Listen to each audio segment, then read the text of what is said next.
Life நம்மள கதற, கதற, கதற, கதற, கதற வச்சு செய்ய போகுதுன்னு தெரியாத ஒரு காலகட்டங்க. எப்படி சொல்லலாம்னா, அது ஒரு வாலிப வயசு அப்படின்னு சொல்லலாம். நம்ம டிகிரி சர்டிஃபிகேட்டுக்கு பின்னாடி எல்லாருக்கும் ஒரு ஹிஸ்ட்ரி இருக்கும். எனக்கும் ஒரு ஹிஸ்ட்ரி இருக்கு. அந்த ஹிஸ்ட்ரி கிரியேட் ஆன இடம் எங்கன்னு கேட்டீங்கன்னா, இந்த இஸ்லாமியா காலேஜ் ஆட்டோனாமஸ் வாணியம்பாடி தாங்க. இந்த காலேஜ் எனக்கு கொஞ்சம் ஸ்பெஷலும் கூட. ஏன்னு கேட்டீங்கன்னா, நான் படிக்கிறதுக்காக எந்த ஒரு ஊருக்கும் போல, எந்த ஒரு நாட்டுக்கும் போல. இந்த காலேஜ் எங்க ஊர்ல தான் இருக்கு. இந்த காலேஜ் எங்க ஊரோட அடையாளம்னு கூட சொல்லலாம்.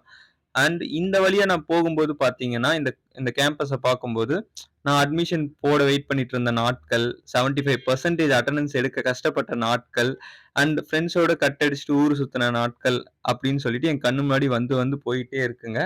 அண்ட் நம்ம அரியர வச்சுட்டு அத கிளியர் பண்ணப்பட்ட கஷ்டம் இருக்கே, அதெல்லாம் சொல்றதுக்கே முடியாது. எல்லாத்தையும் ஃபைனல் செமஸ்டருக்குள்ள கிளியர் பண்ணி கஷ்டப்பட்டு, அந்த காலேஜ் லைஃப்ப விட்டு வெளிய வரும்போது தான் தெரிஞ்சது. இத விட ஒரு மோசமான ஒரு லைஃப் இருக்கு. காலேஜ் லைஃப் எல்லாம் எவ்வளவு சந்தோஷமா இருந்துச்சு அப்படின்னு சொல்லிட்டு.